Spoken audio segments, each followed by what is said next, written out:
morning and welcome to week 9. I'm just going to give you a quick preview of this week. It's pretty straightforward.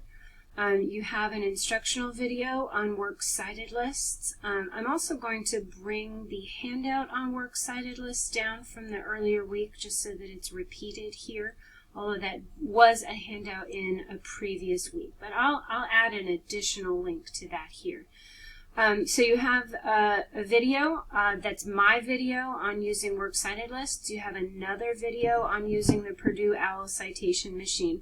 Now this Purdue OWL citation machine requires you to put a lot of stuff in. You can't just put the link in and have it work. You've got to know what your periodical title is. You've got to know who your author is. You've got to know who your database is, and you've got to be able to plug all that in order for it to generate a correct citation for you. So if you'd rather just follow the pattern that I'm giving you here, then go ahead and watch this video. You do not have to use the Purdue citation generator, but if you're struggling, it is a way to help a little bit. Okay.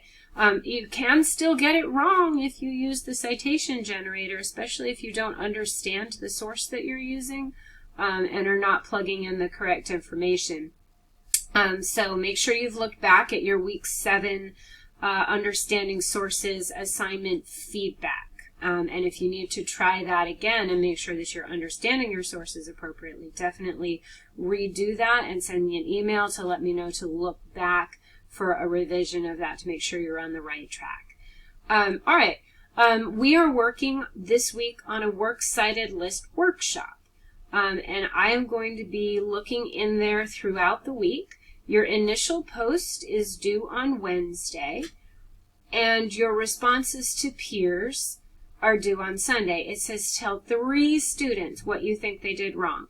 And now notice this is literally nobody will get these entirely correct. Your job is to hunt for their errors and point them out. You will not get credit for compliments. Now, I want to talk to you for a minute about these discussion boards. These are an opportunity for students who are struggling to get help from students who are doing really well. And what I'm seeing is that my students who are doing really well are doing the discussion boards and replying to their peers. But the students who are struggling are doing their initial posts and then not looking at it again. And that's not what's going to help you. This is designed for those students who are struggling a little bit to get some help. And if you only do your initial post and you don't look at anybody else's posts and you don't look at the feedback they've given you and you don't look at the feedback I've given you, well, then you've completely missed the point of discussion board. The discussion board is not to do your initial post. The discussion board is here for you to learn from your peers and from that discussion. So skipping those responses to peers, skipping the step where you look at other students' posts and examine them and think about them and try to figure out what's wrong with them, is like skipping class. That's really not working for you. These are designed to help you, but they only help you if you participate in them. All right. The assignment for this week is to take the sources that you have located through the databases, and you may have been asked to replace a source with a better source. And again, go back to the week 7 materials and the week 8 materials and look at what your peers have found. If I asked you to replace a source, go to that discussion board where people were sharing the sources that they found, and replace that source with a better source.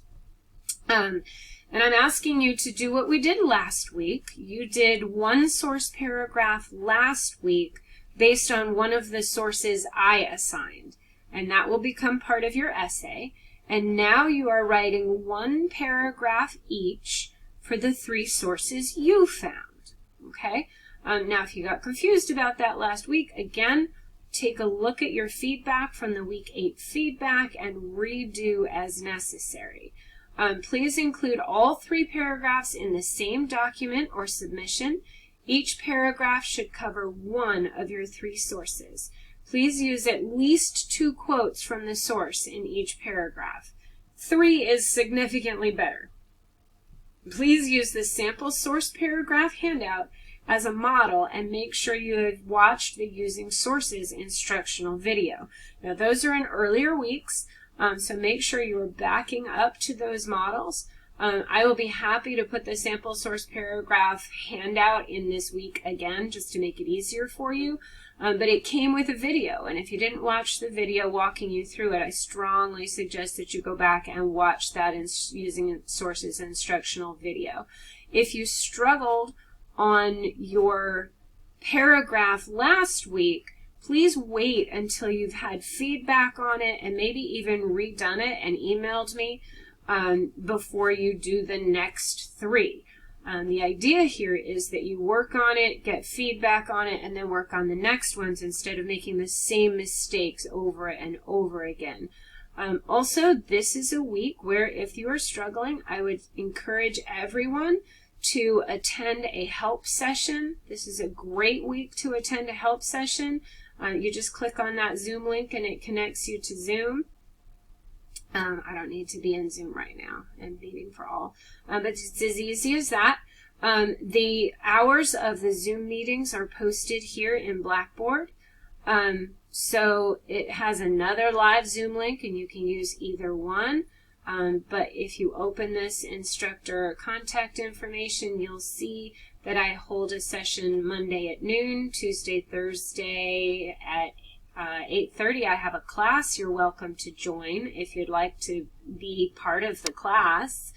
And then Tuesday, Thursday at noon, Wednesday at 8:30 p.m., and Friday at 9 a.m. And you can come to any of these help sessions. You can come to all of the help sessions if you're really struggling. So make sure that you are taking advantage of those help sessions, especially if you're struggling in the class. I've been seeing a lot of students contact me on Friday night or on Saturday saying that they're confused. And I need to make something clear. I would love to help you on the weekends, but Lawson does not have a telework policy at this point. They are asking all instructors to put in all of our contract hours Monday through Friday.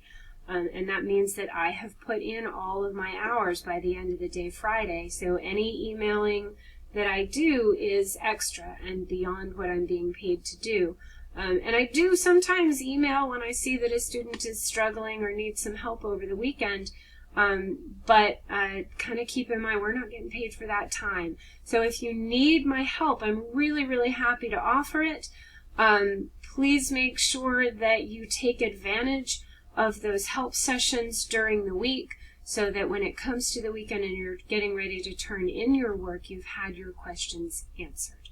If it helps, set a deadline for Friday instead of considering it over the weekend. And you can work a weekend ahead, but try not to work a weekend behind.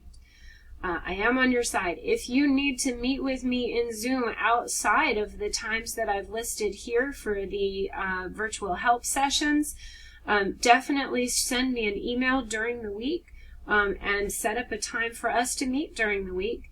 And I would be happy to hop online with you and give you the help that you need. The help is here if you need it. It's here during the week though, so make sure you take advantage of that.